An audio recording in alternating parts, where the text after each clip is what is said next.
श्री बेल्लेश्वर विद्यालय बेल्हे येथे वार्षिक पारितोषिक वितरण व 12वीतील विद्यार्थ्यांचा निरोप समारंभ पार पडला।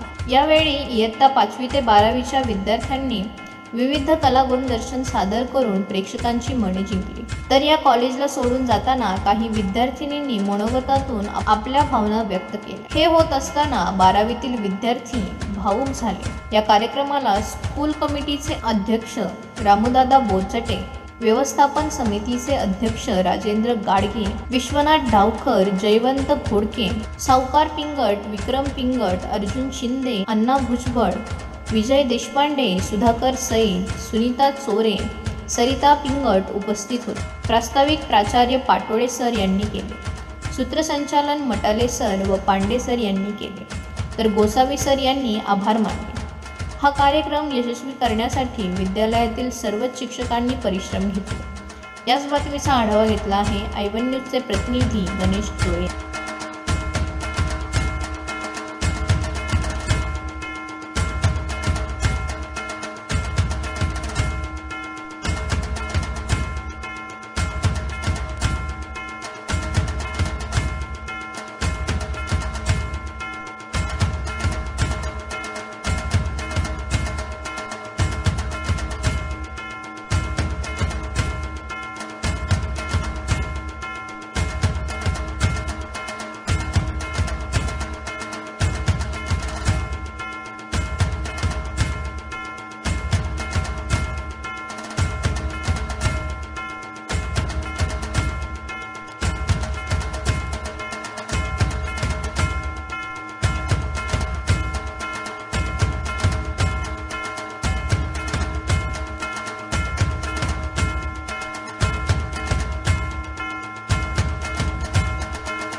हा दिवस इतक्या लवकर येईल।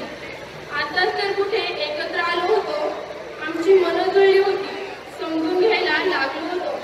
अजून खूप गप्पा मारायच्या होत्या, आणखी आठवणी मनात साठवायच्या होत्या। मी इयत्ता 11वीला ह्या कॉलेजमध्ये प्रवेश घेतला। मला इथे शिक्षक, मित्रमैत्रिणी सर्व काही नवीन होते। तरीही या सर्वांमध्ये मी कशी मिसळ केले मला कळत नाही। म्हणता म्हणता 11वीचे वर्ष संपून गेले आणि मी 12वीच्या वर्षात पदार्पण केले। 12वीला आल्यापासून आम्ही सर्वांनी खूप मस्ती केली, भांडणही केली, काही चांगले तर काही वाईट अनुभवही आम्हाला आले। पण तरीही येथील शिक्षकांनी आम्हाला समजून घेतले, वेळोवेळी आम्हाला चांगले मार्गदर्शन केले। मी आज सर्वप्रथम आम्हाला मराठी विषय शिकवणाऱ्या जाधव मॅडम यांचा उल्लेख करणार आहे। त्या आम्हाला मराठी विषय शिकवतात, त्या आम्हाला खूप ओरडतात, पण त्या ओरडण्यात सुद्धा त्यांचे काही प्रेम असते। त्यांना नेहमी वाटते आपल्या मुलांनी अभ्यास करावा, आपल्या आईवडिलांचं, आपल्या शाळेचं नाव खूप मोठं करावं। घेऊन जातील, तुमची मोटरसायकल चोरून घेऊन जातील, तुमची सायकल चोरून घेऊन जातील, परंतु तुम्ही शिक्षणामध्ये जे शिक्षण प्राप्त केलेलं आहे ते शिक्षण तुमचं कोणी चोरून घेऊन जाऊ शकणार नाही।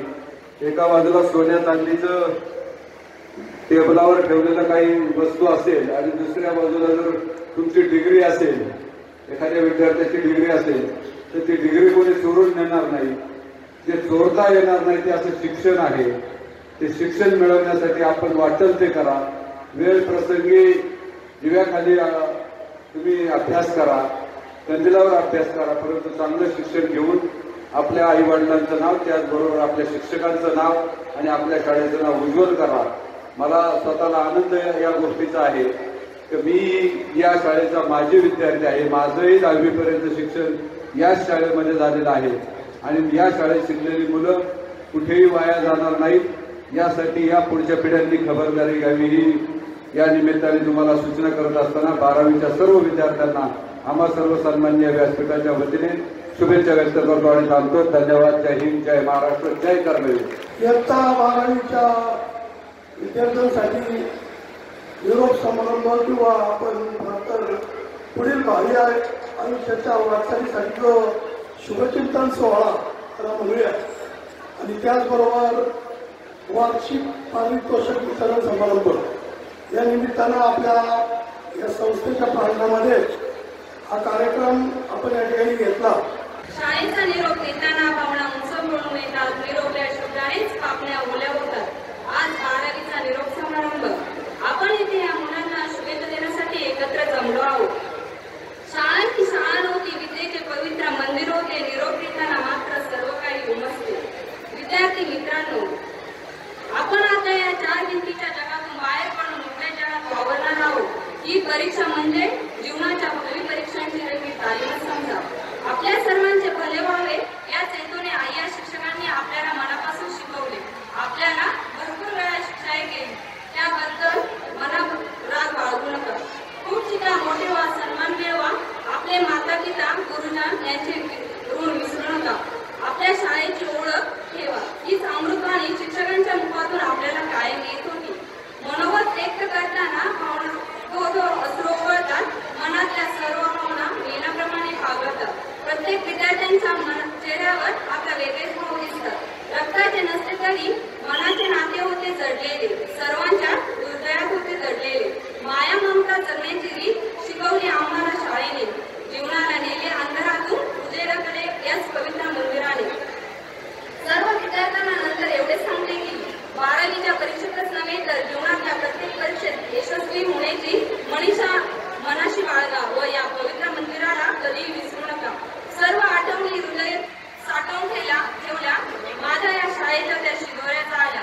पात्रांनो, ह्या भरारी उंच आकाशी असे शब्द असतात शिक्षकांपाशी. उज्ज्वल करा नाव सर्वांचे, तुमच्या आमच्या आई वडिलांचे. शेवटी एवढेच म्हणावेसे वाटले की सबसे सुंदर सबसे प्यारा यह सारा संसार है. इस संसार से सबसे प्यारा मेरा महाविद्यालय. 12वीच्या सर्व माझ्या मित्रमैत्रिणींना या विद्यालयाकडून बेस्ट ऑफ लक. धन्यवाद. या कार्यक्रमाच्या निमित्तानं व्यासपीठावर या कार्यक्रमाचे अध्यक्ष सन्माननीय रामदादा बोरचडे, त्याचबरोबर जुन्नर तालुका पंचायत समितीचे माजी सदस्य आदरणीय देवनशेठ घोडके, स्कूल कमिटीचे सदस्य विश्वनाथ डावकर, त्याचबरोबर शालेय व्यवस्थापन समितीचे अध्यक्ष राजूशेठ गाडगे, विक्रमशेठ पिंगट, सावकारशेठ पिंगट, माझे पत्रकार बंधू अर्जुन शिंदे, अण्णा भुजबळ, सुधाकर सैद, विजय देशपांडे, चंद्रकांतजी नायकोडी, या शालेय समितीच्या सदस्य सरिता पिंगट, सुनीता चोरे आणि या विद्यालयाचे मुख्याध्यापक, सर्व शिक्षक आणि विद्यार्थी मित्रांनो, लक्षात घ्या मुलींनो, आज आपले आई वडील आपल्याला जे मुलावरती प्रेम करत नाही तितकं मुलीवरती प्रेम केलं जातं आजच्या जमान्यामध्ये. आणि आपण काय करतो हे मी सांगायला नको, प्रत्येक मुलीला माहिती आहे की आपण काय करतो. एक लक्षात ठेवा, ज्या वेळेला तुम्ही शाळेमध्ये येताना आवाज बंद विद्यार्थी, मला प्रत्येकाचं नाव माहिती आहे, उभा करीन जागेवरती मी. इकडे लक्ष द्या,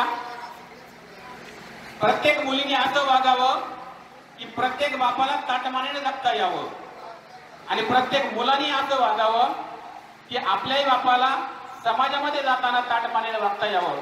परंतु तुमची आजची जर पिढी पाहिली तर मोबाईलचं युग आहे, मोबाईलचा जमाना आहे. किती मुलांना मोबाईलचे गेम खेळता येतात हातवर करा बरं. मोबाईलचे गेम कोणाकोणाला खेळता येतात? वा वा वा, धन्यवाद, टाळ्या वाजा सगळ्यांसाठी. मोबाईल हाताळता किती लोकांना येतो? हाताळता म्हणजे सगळं काही करता आलं पाहिजे मोबाईल मध्ये. किती लोकांना येतो? किती मुलींना येतो? हाताळता म्हणजे फोन लावणं, युट्यूब पाहणं, किती लोकांना येतं? आता हात खाली करा आणि मला एक सांगा की आपल्या प्रत्येक आता गावामध्ये आणि मळ्यामध्ये प्रत्येकाला शेती आहे. किती मुलांच्या घरी बैल आहेत? किती कमी आहेत ना? बरं, मला सांगा किती मुलं रोज सायकलवर जाऊन येऊन करतात? धन्यवाद. एक लक्षात घ्या, मी तुमच्याशी हे काय संवाद साधतोय, आजची काळाची गरज हीच आहे की आज दादा मुलं खेळणं विसरली. आता या आपल्या विद्यालयात स्पर्धा झाल्या. मी पाटोळे सरांनाही बोललो त्यावेळेला की या स्पर्धा फार गरजेच्या आहेत आणि या स्पर्धा घेतल्यामुळं मुलांच्या अंगामध्ये तेवढं तरी गुण मिळाले. नाहीतर आता अशी परिस्थिती आहे का मुलांना शाळेतून न्यायलाही वडील येतात, मुलींना सोडायलाही वडील येतात आणि पायी चालणं मुलं विसरलेली आहेत. पळणं तर सोडून द्या, आमच्या काळामध्ये 2-2, 3-3 किलोमीटर आम्ही पायी चालत यायचो आणि मग या शाळेत यायचो. आता अशी परिस्थिती राहिलेली नाहीये. प्रत्येकाकडे सायकल आहे आणि त्याच्या पुढे जर गेलं तर प्रत्येकाकडे आता मोटरसायकल सुद्धा आहे. म्हणजे तुम्ही शरीराने थकलेले आहात बाळांनो, लक्षात घ्या. तुमचं शरीर हे कमकुवत झालेलं आहे. तुम्ही बुद्धीने आणि शरीराने ज्यावेळेस तंदुरुस्त राहाल त्याच वेळेस तुम्ही खऱ्या अर्थाने तंदुरुस्त राहाल. विद्यार्थी मित्रांनो लक्षात घ्या, मी तुम्हाला हे का सांगतो तर काळाची गरज ती आहे की तुम्ही मैदानी खेळ खेळले पाहिजे. तुम्हाला कबड्डी, खो खो याच्या व्यतिरिक्तही फार खेळ आहेत. ते खेळ कधी तुम्ही खेळलेले नाही, परंतु त्याही खेळामध्ये खेळत जा. मोबाईल मध्ये जर गुंतला तर तुमचं आयुष्य काही कामाला येणार नाही. पण याच क्षणी मी तुम्हाला एक सांगतो की मोबाईलची मैत्री करू नका. मोबाईल ही फक्त एक काळाची गरज म्हणून वापरा. आता जर पाहायला गेलं तर मी बऱ्याच वेळा पाहतोय घरी गेले आईचा किंवा मुलाचा वडिलांचा फोन घ्यायचा आणि त्या फोन मध्ये आपण खेळत बसता. तुमची नजर सुद्धा जाणार आणि आमचं आयुष्य 60 वर्षाचं आलंय, तुमचं आयुष्य 40 वर्षाचं येईल. तर असं काही करू नका. ज्या वेळेला तुम्ही जितक्या प्रखरतेने खेळाल, खेळ हा महत्वाचा आहे. या ठिकाणी बुद्धिबळाची स्पर्धा घेतली. बुद्धिबळाच्या स्पर्धेमध्ये जो विद्यार्थी उत्तीर्ण झाला, मला त्याच्यासाठी खास टाळ्या वाजवा सगळ्यांनी की बुद्धिबळ सुद्धा हा एक खेळ आहे आणि बुद्धिबळामध्ये जो विद्यार्थी जिंकला तो राजकारणाच्या पटलावरती पण टिकला, तो समाजाच्या पटलावरती पण टिकला. कारण त्याला एक कळतं की घोडा किती घर चालतो, हत्ती कसा चालतो आणि प्यात किती घर चालतं. जर ज्याला बुद्धिबळ आलं तो जर राजकारणाचा चांगला खेळाडू होऊ शकतो. हेही मी तुम्हाला सांगतो. कारण ज्याला बुद्धिबळ येत नाही ना त्याला राजकारण कधी येणार नाही. मग आडमतडम राजकारण कोणीही करतं, परंतु खऱ्या अर्थाचं राजकारण जमणार नाही. विद्यार्थी मित्रांनो, तुम्हाला मला या 12वीच्या निमित्ताने एक सांगायचंय की आता बऱ्याच जण इथं बसले 12वीचे सगळे. तुम्ही किती जणांना चष्मा आहे, किती जणांनी गॉगल लावलाय आहे का नाही कर. आणि आपण 12वीला आहे, आपण कशाला गॉगल लावला पाहिजे. जे काय पुढं बसलाय हा गॉगल लावून बसलाय. अरे दादा म्हणतात मन की बात आहे.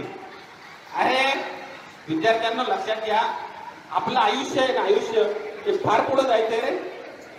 आज तुम्हाला कशाची गरज आहे हेच तुम्हाला कळत नाही. आमच्या वेळेस आहे ना, आमचे शिक्षक नेहमी म्हणायचे की जो आत्ता आमचा मार खाईल ना तोच पुढे जाईल आणि जो उलटा आम्हाला उकरट बोलल ना तो शेळ्याकच जाईल. आणि आजची परिस्थिती तीच आहे. आम्ही लय मार खाल्ला आमच्या सरांचा, म्हणून आम्ही तुमच्या पुढे आहे. आणि आमच्या बरोबरचे जे सरांवरती उघडपणे बोलले ना ते ट्रॅक्टर ड्रायव्हर झालेले. ही सत्यता आहे. आणि तुम्ही आज जर ती गोष्ट नाही केली, तुम्ही आज जर नाही सुधारले, आता जर पाहायला गेलं आता मला एक संधी पाहिजे होती, जर वेळ पाहिजे होता. मला या विद्यार्थ्यांशी बरंच बोलायचंय. कारण मी आता 3 ते 4 महिन्यापासून आहे ना माझं ऑब्झर्वेशन चालू आहे तुमचं शाळेवरती. या शाळेमध्ये काय चालतं याच्यावरती माझी बारीक नजर आहे. लक्षात ठेवा इथून पुढं प्रत्येक मुलगी प्रत्येक मुलगा काय करतो 6वी 7वी 8वी 9वी 10वी 11वी 12वी. मग मी आता तुम्हाला इतकं स्पष्ट बोलायला नको, तुम्हाला सगळ्यांना कळतंय. जर कधी परत माझ्या नजरेमध्ये जे मी सापडल कुणाची सुट्टी होणार नाही. तुमच्या सगळ्यांचे बाप जरी आले तरी मला कुणीच काही करणार नाही. हे तुम्ही सर्वांनी लक्षात घ्या. 12वीच्या विद्यार्थ्यांनो, सेंटर बेला आलंय. तुमचं नशीब फार चांगलं आहे तर तुम्हाला आता बेला सेंटर आलेलं आहे आणि ही एक तुमच्यासाठी संधी आहे. जर 12वीची संधी हुकली तर आयुष्यात आज ड्रायव्हरचं लायसन्स सुद्धा 12वी पास असल्याशिवाय मिळत नाही. ट्रॅक्टरचा ड्रायव्हर व्हायचं ठरवलं तरी सुद्धा. मग बघा तुम्ही काय केलं पाहिजे. त्याच्यामुळं आपण काय करायचंय की आपण कसं वागायचं हे आपण ठरवा. आणि जाताना फक्त तुम्हाला एक सांगतो, मुली जरा माझ्याकडे एकच मिनिटं लक्ष द्या. मुली मलाही आहे, तुम्ही माझ्या मुली आहेत सगळ्या. ज्या दिवशी आई बापाच्या डोळ्यात पाणी आणाल ना तुम्ही, त्या दिवशी तुमचं जीवन व्यर्थ आहे समजा. ज्या आईनी ज्या वडिलांनी तुम्हाला जन्म देऊन इतकं लहानाचं मोठं करून वाढवलं आणि त्या आई वडिलांना ज्याही मुली रडवत असतील त्यांच्या इतकी नतद्रष्ट मुली या जगात नाही आणि ती तिच्या आयुष्यातही चांगली होऊ शकत नाही असा शापही मी व्यक्तीला देतो की त्या मुलीने कसं वागलं पाहिजे तिने ठरवलं पाहिजे. मी संस्थेचं काम करतो. माझ्याकडे तुमच्या विद्यालयाच्या 12 केसेस असतात प्रत्येक मुलीला चांगलं करण्याची. म्हणून मी तुमच्या समोर आता बोलतोय की तुम्ही काय करता. प्रत्येक गोष्ट आम्हाला कळते, परंतु ज्या मुलीने आईबाप रडवले ती मुलगी सुखा समाधानाचं जीवन जगूच शकत नाही. एवढंच मला या ठिकाणी सांगायचंय. आणि 12वीच्या विद्यार्थ्यांना आणि 12वीच्या विद्यार्थिनींना तुम्ही चांगल्या प्रकारे अभ्यास केलेला असेल तर तुम्ही चांगल्या मार्गाने पास व्हावं हीच तुम्हाला शुभकामना व्यक्त करतो आणि माझ्या लांबलेल्या भाषणाला विराम देतो. चूक असेल ते माझ्या बरोबर द्या आणि जे चांगलं वाटलं असेल ते घरी घेऊन जा. एवढं बोलून माझे 2 शब्द संपवतो. जय हिंद, जय महाराष्ट्र.